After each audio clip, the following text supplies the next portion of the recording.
to show our kids how to live these behaviors. We have, as a coach or as an administrator, as anybody else, hey, if you want your kids to be on time, you better be on time. Produced by Podcast Architects.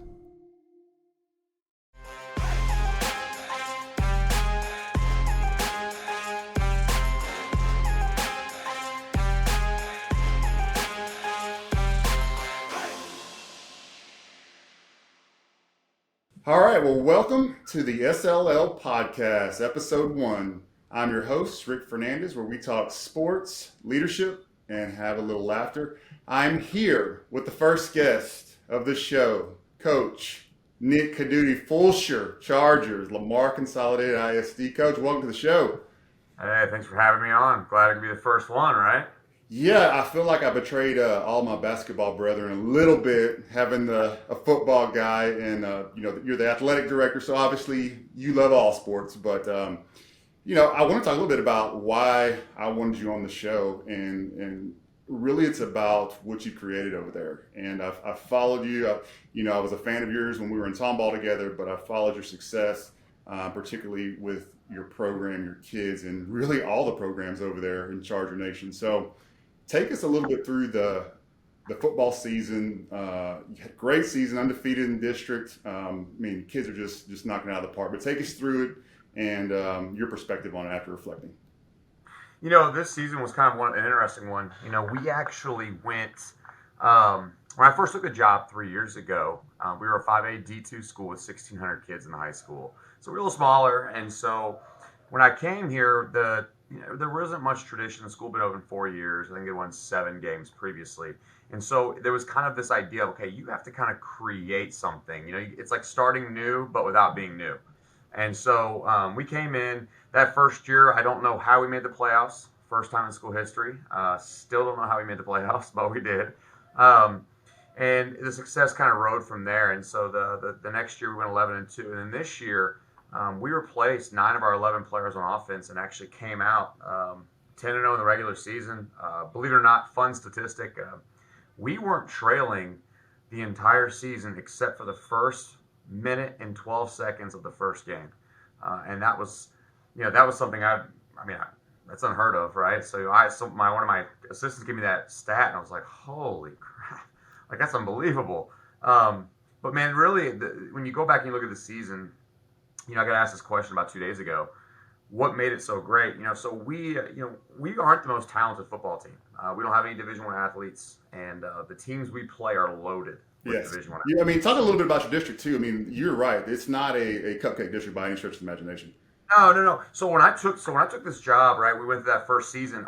We went to redistricting, right, and so I opened the folder redistrict meeting, and I'm telling you, I looked at Nikki Nelson, our head athletic director, and I said, I'm giving my letter of resignation. We got rolled into the SEC. So that first year, there were 9 teams in our district. 7 of them had made the playoffs, and 5 had gone at least 3 rounds the year before. And we were just a lowly team that had to move our way up and hopefully not get killed. But this year it was crazy. We're putting stuff together for our kids. We'll talk about it later. But I got together and I got my managers to put together a list of all the kids we played that have stars, right? Because we don't have any. We don't have any kids with stars on our football team. And so I wanted to find out, and I want to show the kids that, it doesn't take a great athlete. It's just you buying in to be successful and win. And so we actually came up with the list. And, it's pages and pages and pages. It's we played 47 starred athletes and didn't lose to one of them. And so it's, for our kids, it's about a buy-in in our coaches. And so you go through the season, and it was one of those seasons you look back and go, man, that really happened. We didn't even lose a game. And so, first time in my lifetime, been undefeated. So let me ask you this, and I know you do it because we all do it. At the beginning of the season, you're in there maybe with the coordinators. All right, what are we thinking? 9-2. What was the number? You want to be honest with you? Yeah, I do. I thought we were going to be 5-5. I really did. I thought we were 5-5. And honestly, our guys did too, because when we replaced every lineman, we replaced our quarterback, we replaced our receivers. It's like, well, guys, what are we going to do? And spring ball was the worst. Coach, we Yeah. could not get a positive yard on offense for 2 straight weeks. I was like, oh Lord, this is going to be a long season. Oh, wow. So, yeah. So let's talk about the job a little bit, right? Because obviously you've got assistant coaches. You've been an assistant coach. How did you know this was the right job? Right. It's such a hard thing to gauge. So I can tell you this. So I'm not a Texas guy, and that makes it hard as it is to be a head coach in Texas. But really, I think a lot of people they look for their first job to be the first one that takes them. And for me, I was lucky. I got to be a little selective. But I look at three things, right? I look at ability for growth, right? You need the ability for growth. You need the opportunity for people to come in. So that's one reason I took this place. Number two is support, right? Support from the top down. The people you work with, your principal, your main athletic director, Yep. your superintendents. I mean, Yeah. you know that. That's a Absolutely. huge deal. And lastly, and I know this sounds terrible, but I don't want to take over a great football team. I don't want to be the guy that has to replace Gary Joseph. Like, I feel bad for the guy that has to play Nick Saban, right? Yeah. You're the Yeah. guy No after Nick kidding. Saban. Good luck. you Yeah. know? Yeah. It's tough being the guy after the guy. There's no And doubt. so and you find a place where the expectations are a little lower that you have the potential to be better. And so those are the three things I looked at, and Fulshear checked off every list, right? Nice. And So so you take the job. It's the right pick. How do you go about assembling the staff? okay. So that was a different deal. I was really lucky. So when I came in, this place had kind of lost coaches already, and so when I came in, there were 15 guys on my staff, offensive for football wise, and I only kept two. Oh, wow. Um, Okay. Everybody else had kind of ran out, did other things, and so the first thing I found was my first hire was I need an O line guy. I got to trust because I'm an O line guy. I need to find somebody who's going to be my voice in the school and the community. The guy who's gonna represent me, right? And I needed to find him, so I found him. He was actually at Klein High School. He's an O line guy, one of the best O line coaches I've been around. He's hellfire and brimstone, buddy, and it's full go tilt all day long. He's young, so got the energy. Then I found my offensive coordinator, defensive coordinator, and the thing is, what I look for is I look for three things. I look for character, right? Are you a good person? You're a 40-year-old man. I can't teach you how to be a good dude, So I need you to be a good person. You don't have to be perfect. I'm not perfect, right? I need you to have. So I need you to have connection. I need you to have connection. Can you relate to kids? Because if you can't relate to kids, you're in the wrong business, and I can't teach you how to do How that. do you judge that? Because likewise, right, as a principal or as a superintendent, you're always looking for, man, these folks talk a good game, but in interacting with kids, like, what's your methodology of kind of checking the box on that? I'll be honest with you. Today's different, right? Social media.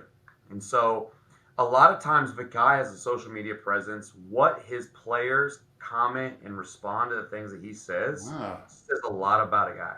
Because that means a kid went out of his way to respond to a grown man and thank him for something that he did. And that was honestly how I found my first four guys that I Really? really wanted. Yeah, because I was reading replies and I was like, these kids love this guy. And to me, like, that's it. Like the connection is there. This guy can relate to kids. And so, I'm not asking you to have this huge social media presence, right? But if you send something out and, Coach, thank you for everything. You're the guy. Hey, to me, that's the world, right? What other people think, the people that you're influencing, that's what you want. That's the champion behavior you're trying to create. And so that was a big one for me. And the other thing is this: I take every person that I interviewed out to lunch or dinner, What do you ask and them? I see how they interact with everybody. How do they interact with the waiter? How do they interact with the staff? How do they interact with the people around them? Like that, I legitimately look and find, like, that's how I judge people. I know it's crazy. No, it's not. I mean, it's beautiful, yeah, because how they're going to treat strangers or how they're going to treat your kids, your parents, your That's staff. right. Absolutely. I learned that from my dad. So my dad's an immigrant from Argentina. Okay. And so my father had to work his way up. And so when he ended up being the president of a Fortune 500 company.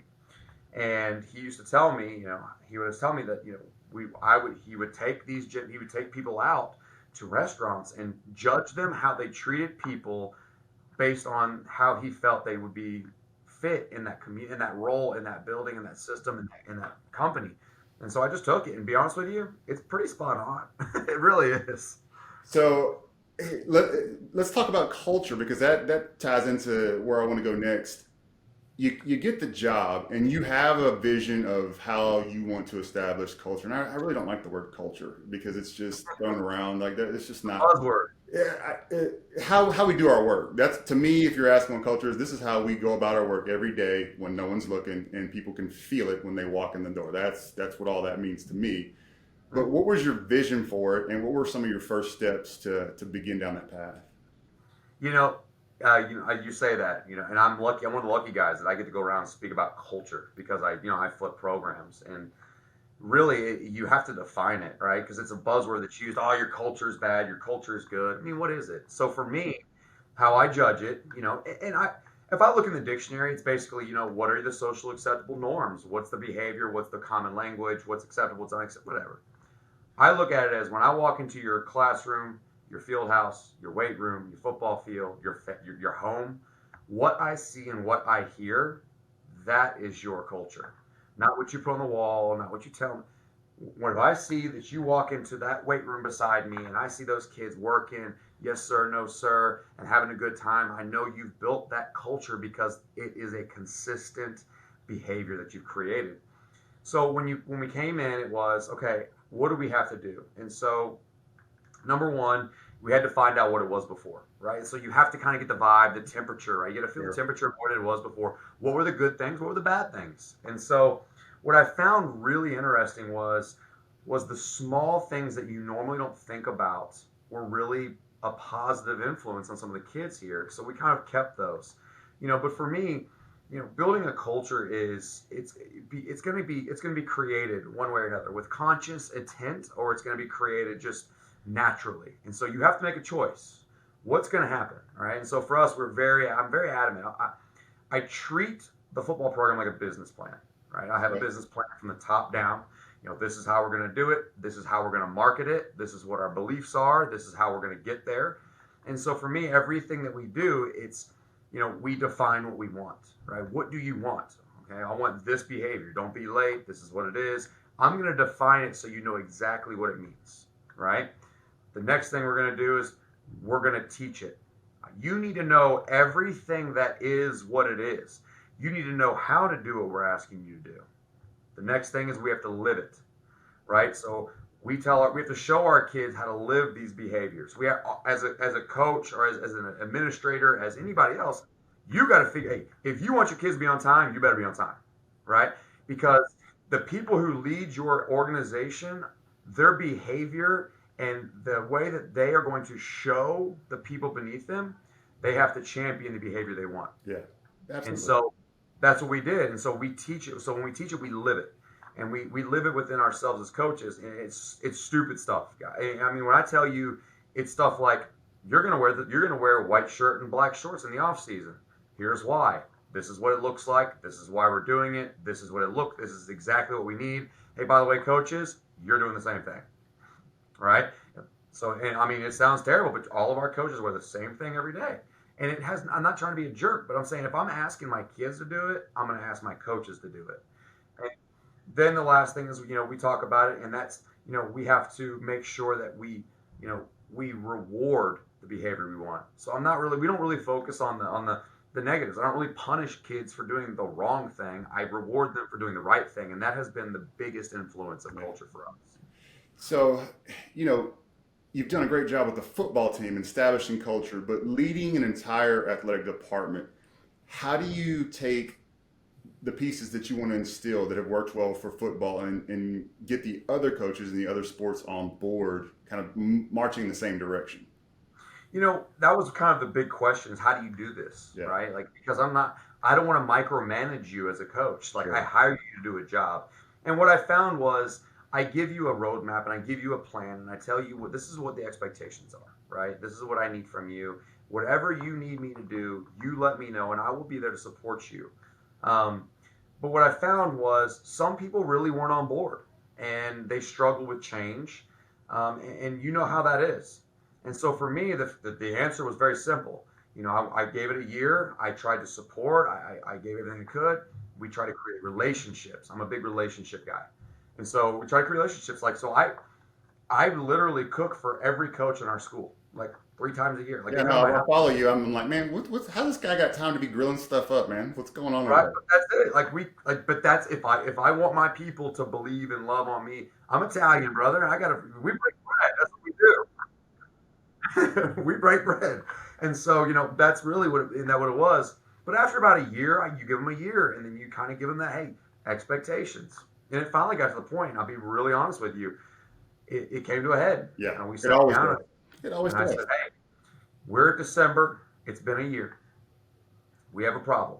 Hmm. Either you get on board, or I'm going to suck the life out of you and you're going to leave. Yeah, You have a choice. I'll be more than happy to help you go somewhere, but you do not fit. You are not one of us."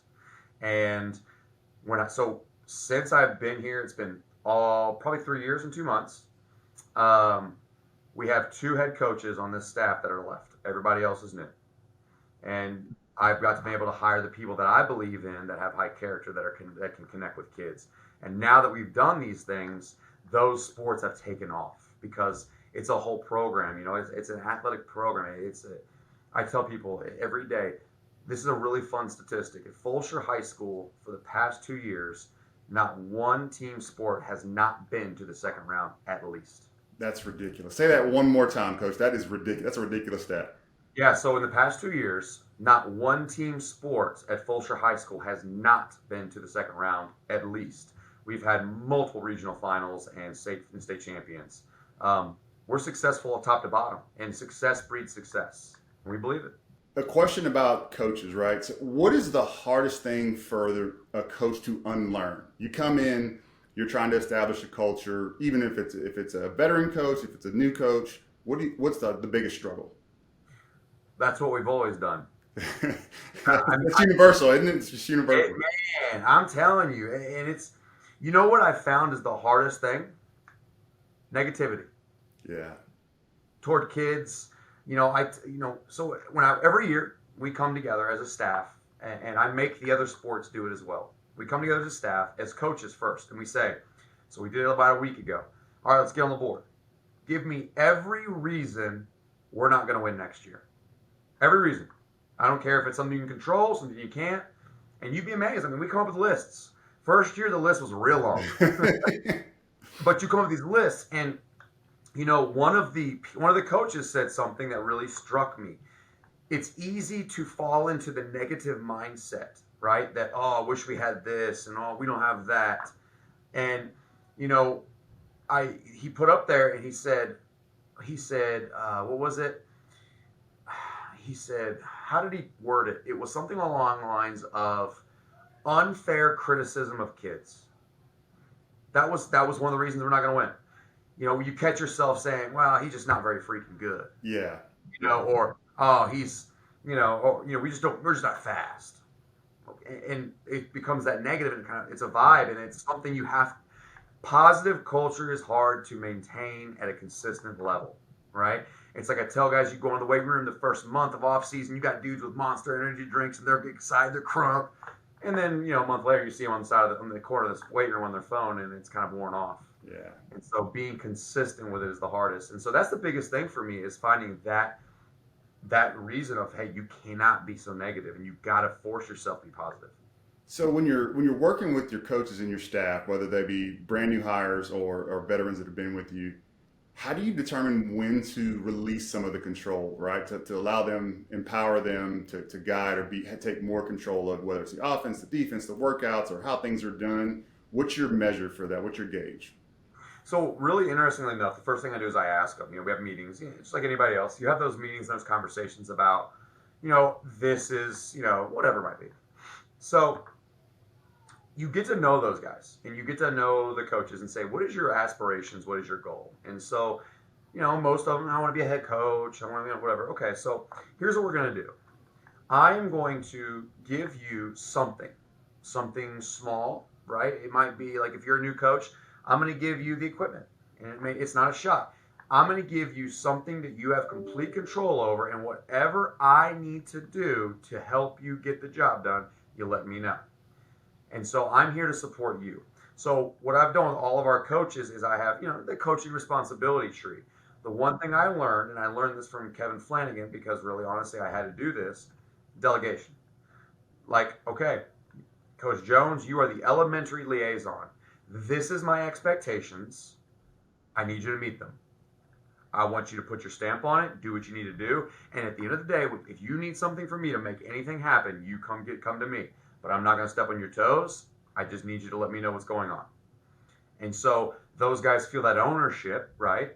And they blow up with it. And they go out and they explore and they learn how to do things, but they learn how to do the things you normally don't do that nobody teaches you, right? How to communicate with those principals, how to book a bus, how to get the money moved over so that you can get the bus. And I give them that opportunity. And as they progress through those small things, I give them more.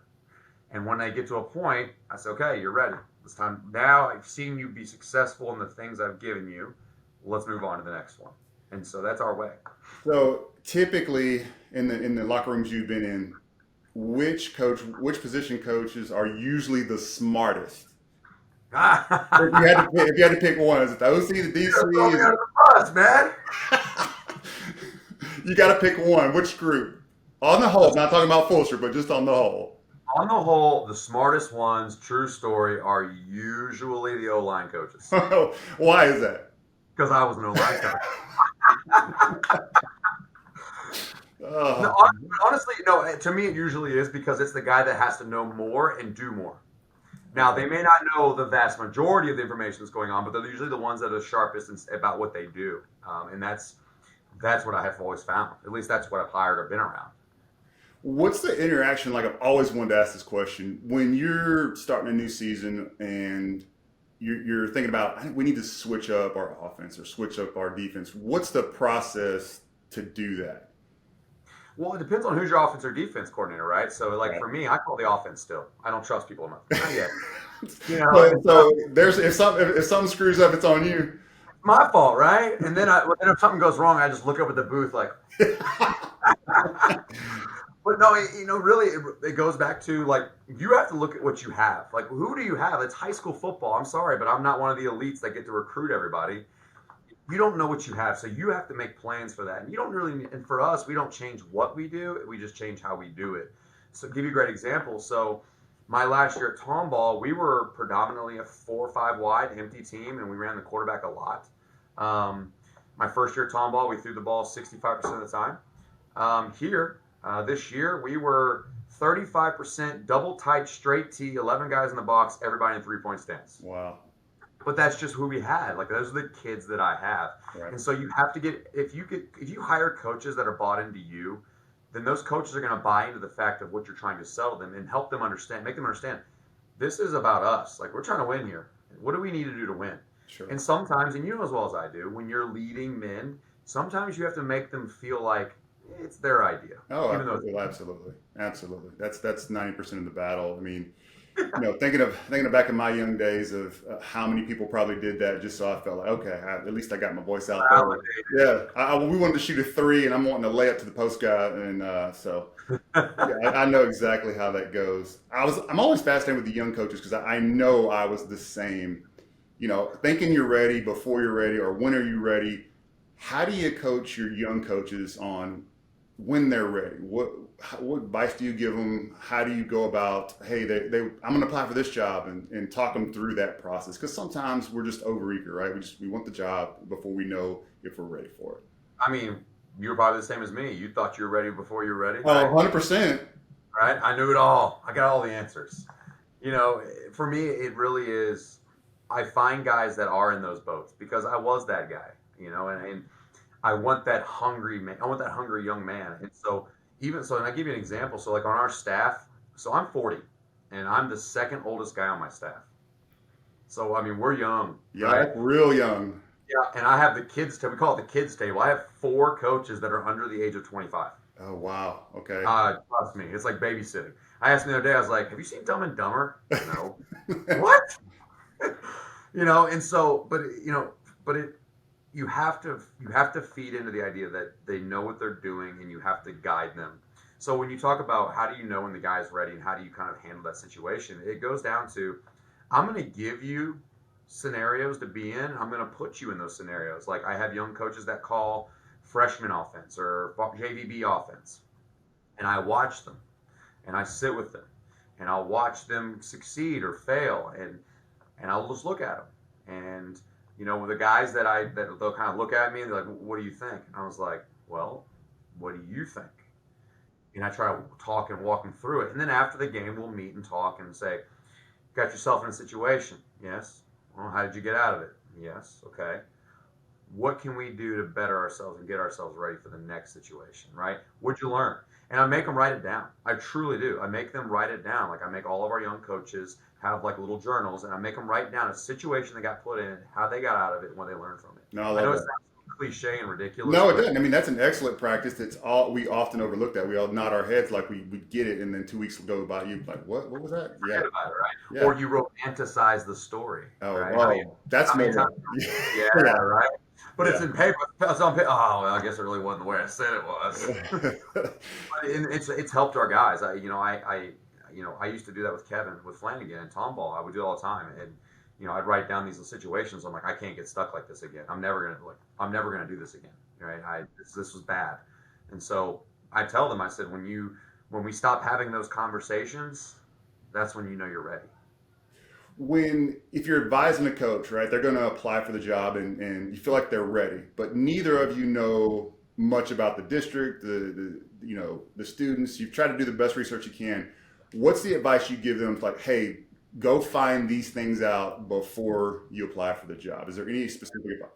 As a football coach, Yes, they're an athletic director and the football coach, and you can't find out a lot about the job. socioeconomic status, Okay, diversity, okay. growth rate,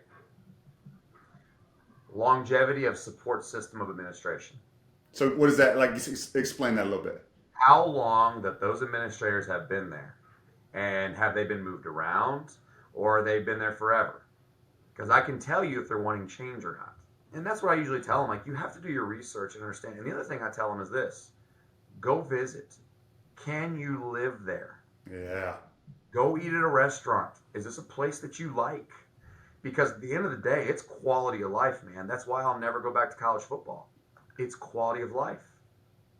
That's great advice, particularly the can you live there? And truth be told, I probably didn't do enough research on the outset of my first superintendent job of thinking through a lot of the things you just mentioned. I was hungry. I wanted the first, I was hungry. I wanted to get that job, get that goal, and skipped over some of those things because I was excited and I wanted to change the world. Still do want to change the world, but a little bit wiser now after you learn. Oh, Yeah, that ain't for me. I got no, it's not. Man, there's different. I have to take into consideration some other things, right? And I can't. The hard lesson for me was I can't. Everybody is not going to be on board, no matter how good it is for kids, no Right. matter how much sense it makes. There are things. It's easier to stay the same.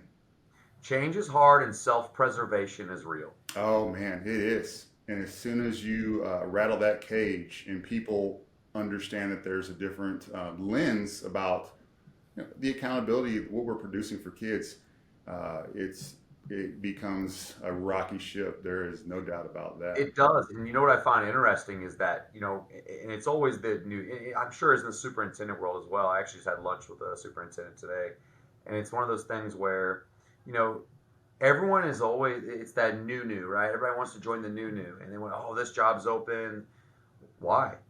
Is that a better job? Do I want to be there? Do I want to work through that first year and a half of absolute grind to change? Because you know as well as I do, you want to change things, you got to be there, and you got to grind, and you got to work, and you got to show face, and you got to have hard conversations, and you got to have thick skin. And are you ready for it? Because Absolutely. it ain't always, hey, it ain't sunshine and rainbows after that first 30 days, And I remember how hard it was to change this place around, and I remember the work. Man, yeah, no, and I want your perspective on something. So, you hear a lot about work-life balance, and you have to have, there's this balance that you have to create, and I've never truly bought into that, and I'll tell you why, and I want your thoughts. rarely do you see successful people that have this 50-50 balance. I don't know of anybody that does it. There's always sacrifice. There's always a price to pay. And I try to tell people that, you know, ask me for advice. It's more of a teeter-totter, right? There's times when you are 24 hours a day and your family's taking a big part of that sacrifice. And then there's times where you've got to ramp down and really put in the time at home, and that's kind of ebb and flow with the work and with the jobs and where you are and the need of the students. I've just never really believed that was oh well, we can, you know, you can be great in the top of your game, top of your sector, and not have to have any sacrifice and say, okay, well, we're just going to work 4 days a week. I just haven't found that to be true, and I want your thoughts on that. Unless you're just God blessed, my friend. Well, yeah, but even the best, right? Even like MJ was Michael Jordan. He was crazy about the work ethic. Here's what you have to look at. Go back and look at every truly successful person in their field and look at their personal life. Yeah.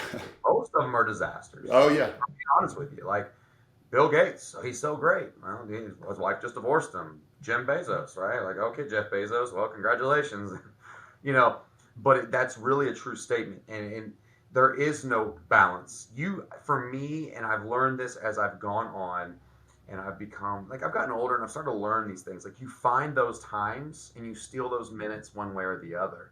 So, for me, like, when I came here, okay, so I'll give you an interesting fact. So, my college roommate was Dan Lanning. Really? Yep. And so, the opportunity to go back to college has been there every year. And every year I get tempted. And when do you start getting the itch? Tell me when. Every year around this time, because it's the championship and it's AFCA, it's the convention, and he calls. Oh God, he calls. And then I've built relationships with college coaches all over the country, and they'll call, and they know I'm good at what I do. I can recruit Houston, and I'm a commodity. And so for me, I'm not going to go back, and here's why: because I'm not a number two. I struggle with it. And the fact that I can create my own environment. And so for me, like, I give you an example of how I balance that life. I'm still going to work, but my kids are going to be here. Yeah, right? Exactly. So after school, every day, guess who shows up at my school and hangs out in my office? My kids. I'm spending time with my kids, but you're doing what I'm doing. You're going to grow up in a field house. Sorry. Yeah. You know, this is what feeds you. This is what feeds you. This is why I'm good at what I do, because I'm putting that work in. You're just going to be here for it. You know, my position coaches during the season, we don't come in. I don't make the kids come in on Saturdays, but my coordinators come in and I come in. My kids come in. My daughter goes and plays soccer at 9 o'clock. Tell my coordinators I'll be back at 10. I'm going to go watch my daughter play. And I bring my butt right back to work, and I get back to work. But for me, if you're a position coach and that's not the life you want, that's fine. You don't need to be there. You don't need to have this life. But for me, I'm going to work. I'm going to make sure I get things done the way I want to get done. And I'm a grinder. Like, I'm a worker. And so I think you're right. I think the teeter-totter analogy is about as good as it gets, because sometimes you're spending more time here and sometimes you're spending more time here. For me, I call it stealing minutes. How can I steal minutes with my kids? How can I steal minutes with my wife? How can I steal minutes with the kids in the program, right? And how can I make them work together? And so sacrifice is real. Yeah. But at the same time, I think you figure it out. But no, I love that. That's you stealing minutes. That's a great perspective in how to look at it. I mean, I like that. I like that better than teeter-totter, actually. Talking about your kids and your coaches, give me some kids to watch, right, for the audience. Like, who needs to be on the radar for next year? just in general in Houston, or just my school? No, your kids, the Chargers. So my school, basically, we've got some kids. I've got an incoming freshman. His name is Michael Brown.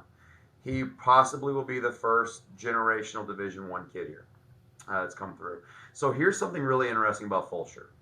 Fulshear's had talent. They've left. Jalen Milroe is a Fulshear kid. Really? His sister actually runs track for me. He works out on the field all the time. Yeah. That's a kid that went to Fulshear. There's a kid, Cookie is his name, went to Texas and TCU, plays for the Jaguars, now plays corner. Fulshear kid, never finished. They all leave.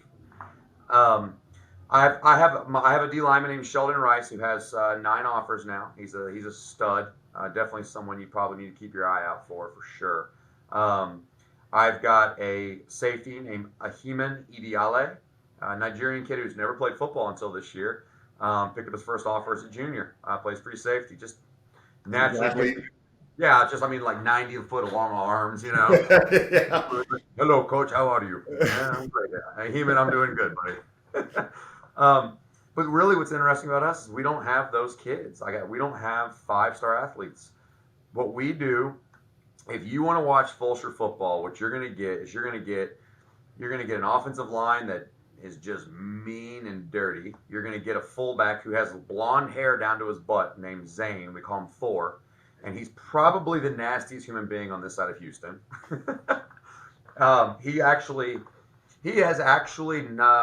He put a kid into the track against one team, put a kid into the stadium against another team. You mean he's playing defense, he's playing both ways? He plays fullback and blocked somebody to the stadium wall. Oh wow! Okay. And so his older brother played for us. His name was Seth. So I had the Smith brothers, and they're the epitome of dumb football players. Like they have Nick rolls or white kids. They're just and they're yucked up, and they're but their name is Zane and Seth, and literally they're the Bash brothers from the Mighty Ducks. That's really what they feel like, and so but like Zane was our district utility player of the year because he's also our backup quarterback, but he's just one of the best football players you'll see because he's fun to watch. Yeah. Our kids are just mean, man, and it's fun to watch. What's the approach when you get so far in the playoffs, right? And on paper, the opponent is just loaded, and I'm a North Shore grad, right? So we've had some success. Yeah, being on the sideline at a North Shore football game, you're looking like that's a different caliber of kid, right? But I'm curious to know is your approach, and number one, how do you approach it internally for yourself? And then how do you come up with the message, the intent, the week of practice? What's your process? So the majority of these games we played this year, they're more talented than us. Like we played Manville, right? Manville had 9 Power 5 football players. Like there's no reason we should have won that game. And we won it 2 years in a row. And the idea is, I don't watch film on them. The kids don't watch film on them. I don't let them because I tell them. Why? You're killing my argument to my basketball kids. So why not? I want to know the. Well, I watch the film, but here's the reason. Because what are those kids going to see? Yeah. They're going to see their shock and awe, right? Yeah. And so now there becomes a time when your kids are bought in and understand, then you can show it the film because they don't care anymore. But my emphasis and my press is. Focus on us. Let's worry about us. You control what you do. Screw them. Yeah. And so that's the idea. And then it goes back to, I love the underdog story, right? We can be the underdog, and so for me, you can just hammer that home and these guys don't think anything of you and da da da da. But the other thing is, this is no lie. We don't even let our kids look backwards during warm-ups. Don't look back there. Don't even look. Who cares? Don't even look. And so, and I think the last thing is this. Leadership is reflected in the attitude of the team, right? I think that remember the Titans, attitude will reflect leadership, captain. But it's true because as a coach, as an administrator, as a principal, whatever it might be, like your kids are a reflection of you if you've built a relationship with them.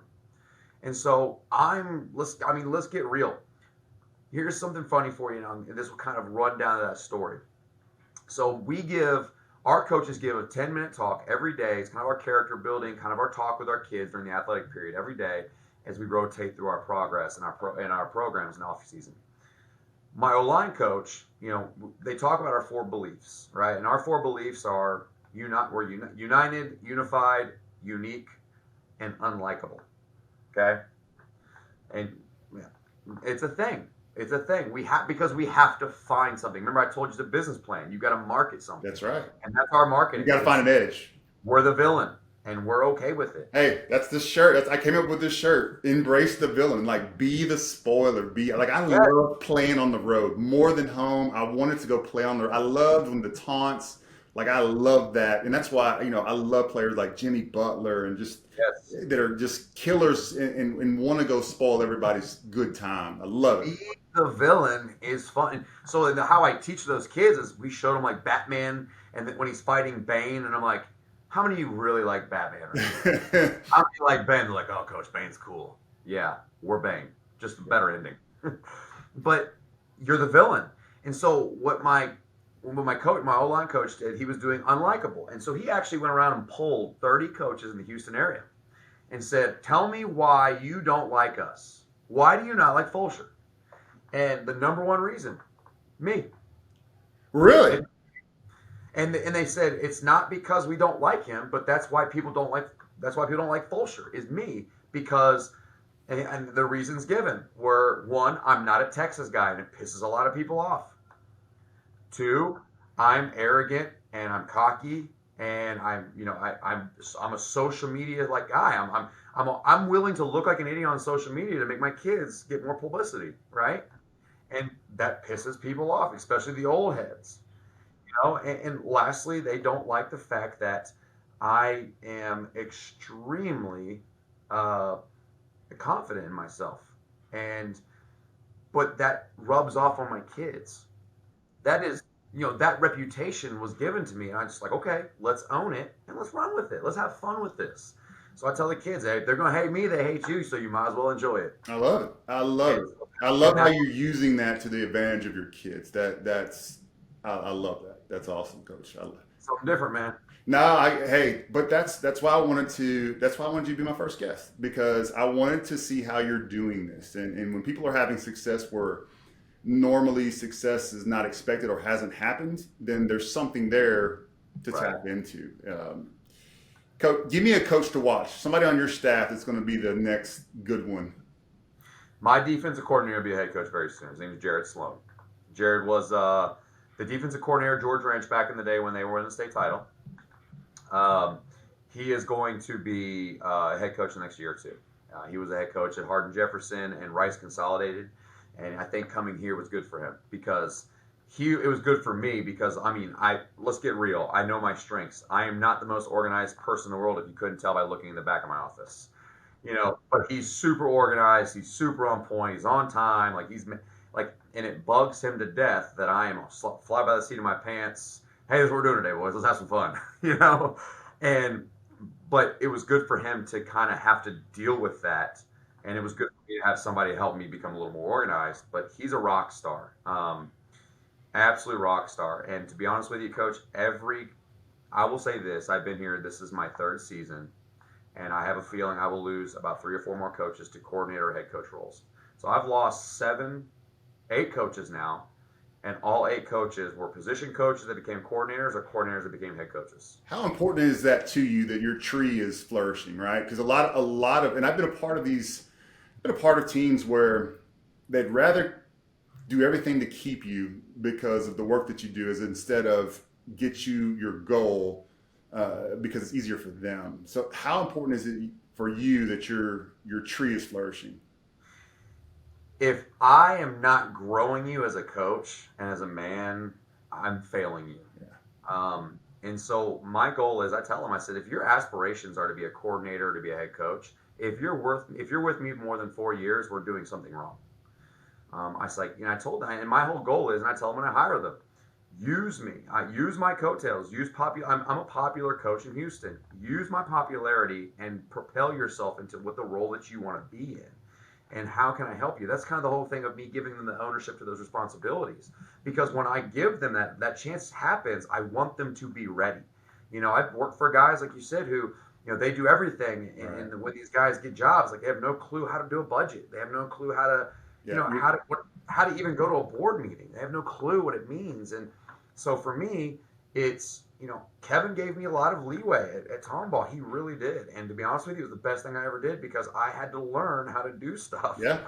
And, I push my guys. I want them out the door. If I think you're ready, I want you out the door. Go get a job. Go get your job. Yeah. Go get your job. And I'm the first one to call for somebody. That's awesome.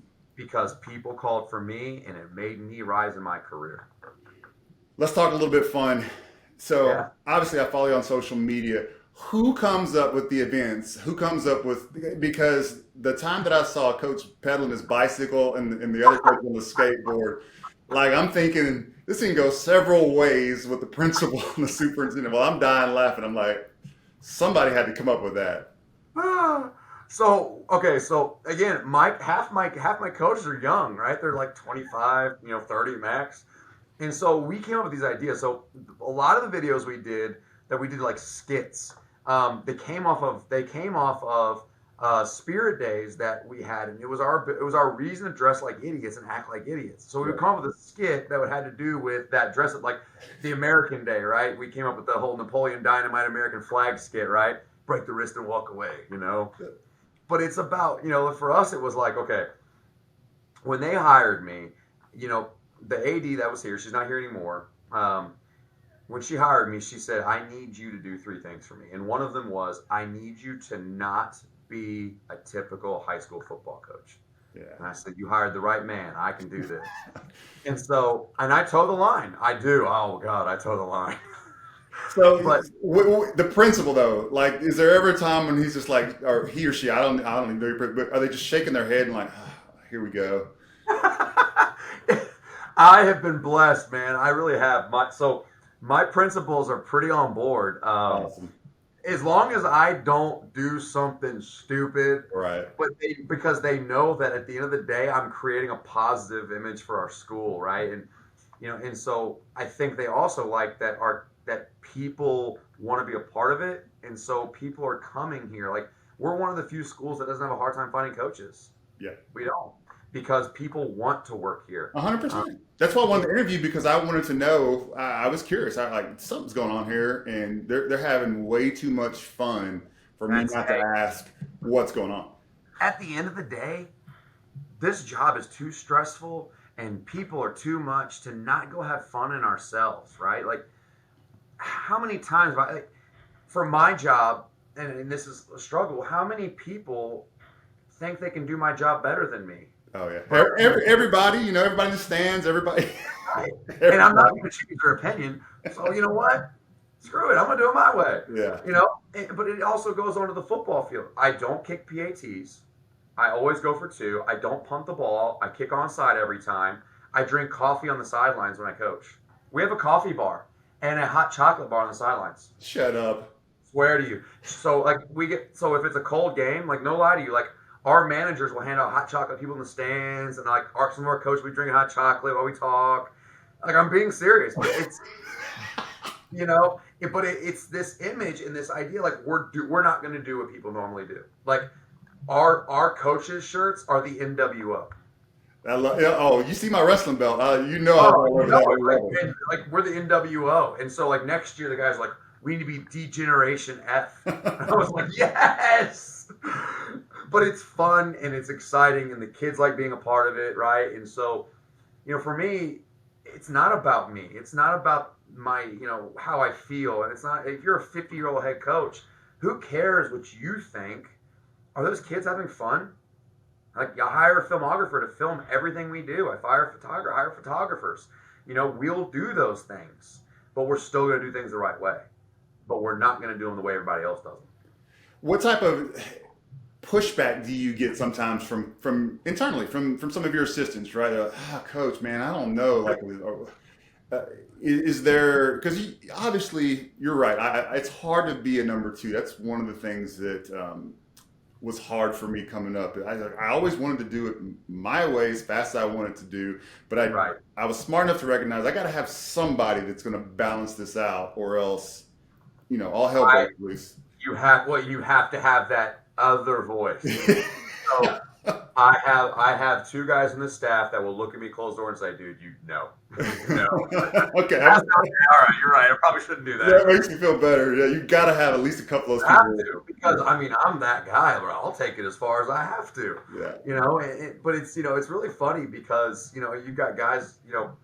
I've had guys on our staff that they'll, like, a lot of them, I'd say 99% of the guys on my staff are bought in, and so that's what I think makes this place different.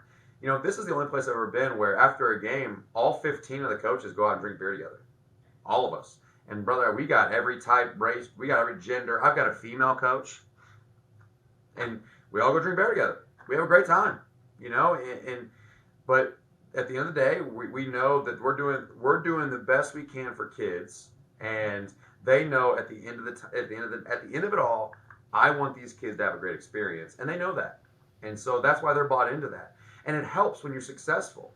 I mean, let's get real. But I've been pretty successful with the things that I've done, and it's easy to get people to buy into that.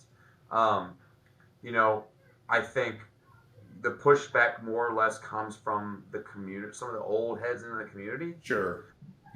Like we call ourselves the Dirty F. Yes. But there was a story behind it, and it was the rallying cry. And so, I'll give you a quick rundown on it. I've had people tell me, oh, it makes us look so bad and cheap and blah, blah, blah, blah. I'm like, guys, that's because that's what you want it to look like. So what happened was we split from Fulshear High School in 2016 here, I think, 16, 17. And Foster and Fulshear, 2 Fs. So if you know anything about Houston sports, Foster High School is unbelievably talented. Yes. Yes. And so when we opened, we were the loser and lost in everything. You were the Danny DeVito of the twins. That's right. Yes. We were the ugly short one, and so we did it, and we went in and had a great time doing it. So, but like, I'm kind of getting this vibe here when I first got here. And so we had a vibe shoot on our field, and Foster was here and whatever. And I remember because they were sitting there, and one of the Foster kids started talking noise to one of our kids. And he was like, man, you're always going to be the other side of the tracks. Y'all suck. It's like, man, we're the real F. He's joking around. And I was like, oh, no, this is it, buddy. I found my rally cry. And I walked up there. I was like, yeah, you're right, dog. We are the Dirty F. We're the dirty side of town. We'll see you next year. And Ken looked at me, and I was like, Dirty F, roll on. And it just took off. And so that's where it came from. And so I actually had to go on social media and legitimately post a very well-written, by the way, memo about what it meant. And a lot of people really enjoyed it. But there are still some people that don't like it. And there's like volleyball, she fought it, right? But she's a winner. Like Zimmerman's amazing. She's won 2 state titles, been to the Final Four 3 times. And so what she found was her girls bought into it. And she's like, okay, you're right. It's a thing. And so it became a thing with her too. When people buy into something, as long as you sell it and you can prove why you're doing it, people will love it. Yep. If you can get over the hurdle of what we've always done, that is if you can get enough momentum, get enough people on the team to push through that initial just resistance, man, that there's a threshold there. And, I wish I could have pushed a little harder, a little sooner, did a lot of things differently. But in the end of the day, there's times when it's a bad fit. People have got to want certain things, whether that's success or the work or whatever it is, man. So I couldn't be more. I mean, I'm so glad that that you're my first guest, because I knew this. I knew something was going on, and I didn't get to spend enough time with you at Tomball to really learn who you are and what you're about. But something said, that's my first guest. Something's going on over there, because this doesn't make sense. There shouldn't be winning these games. Like, this not. Oh, we shouldn't have been. You shouldn't be, because I know just as well as I'm like, dude, did he get a bunch of transfers? Like, what is going on over there? Because I looked at we were mad, buddy. We were mad.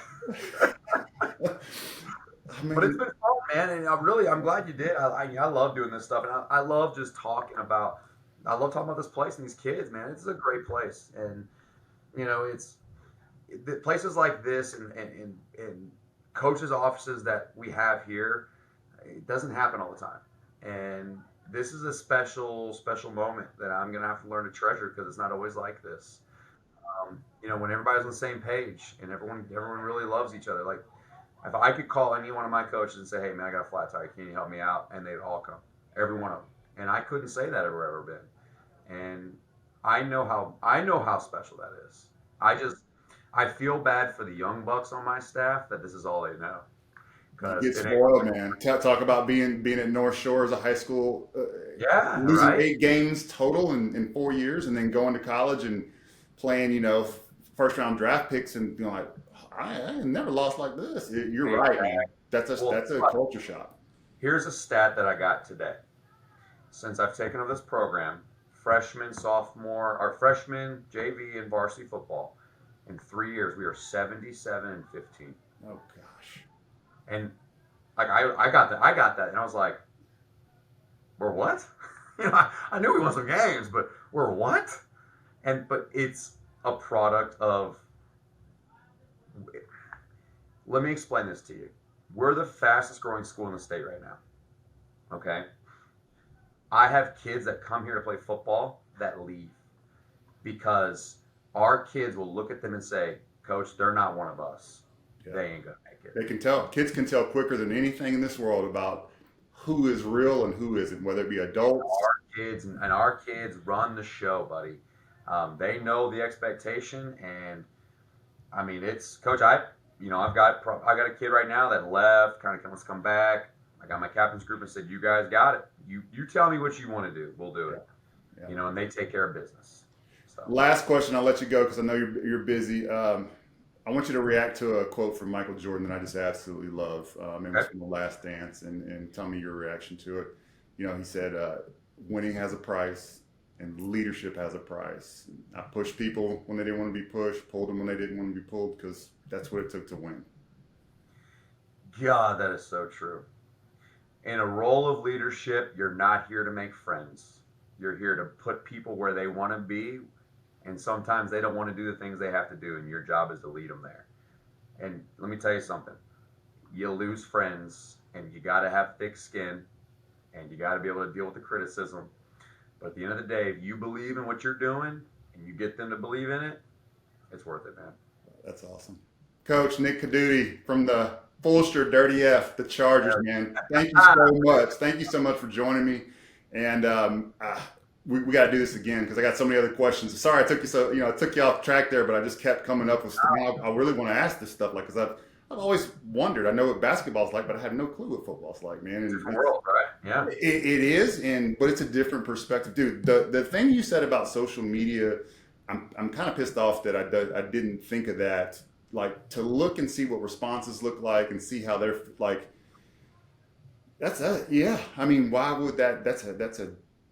It's a new age world, man. It is, and if you don't embrace that, and you're just like, well, we're not going to do, and I give credit to Dr. Z, because when I got the time ball, I was like, look, I got work to do. I'm not trying to be on Twitter and do all this stuff. She said, hey, yes, you are, because we're going to show. Very successful. And she's my friend, my buddy, my mentor, and obviously they are highly successful. But she's the one that said, rethink how you're perceiving this, and I want you to make some steps. And she was 100% right, and I never looked back. But you're right, man. You got to embrace it. You got to leverage it. It's where the kids live, and I think coaches are foolish not to leverage it for everything it can be. So that's right. You're awesome, man. Coach, before I let you go, is there any shout outs? You got any socials you wanna highlight right here? Yeah. So I'm a big Twitter guy, right? And so it's one of those things we talk about. It's a big deal. So at Coach Codutti, and so really, if you get on there, give me a follow. It's always fun. I like interacting. You can kind of see what we're doing. If you have ideas, whatever. Hey, Coach, I like this idea. You should probably try this, and I might try it. No, I mean, 100%. I can vouch for that. Coach is very interactive, and so even if you're a coach at all, if you're in leadership position, a lot to be learned and a lot of laughs to be had. I appreciate you joining the show today. If you like what you saw and heard, please hit the like, the subscribe, share it with your friends, and thank you for being here.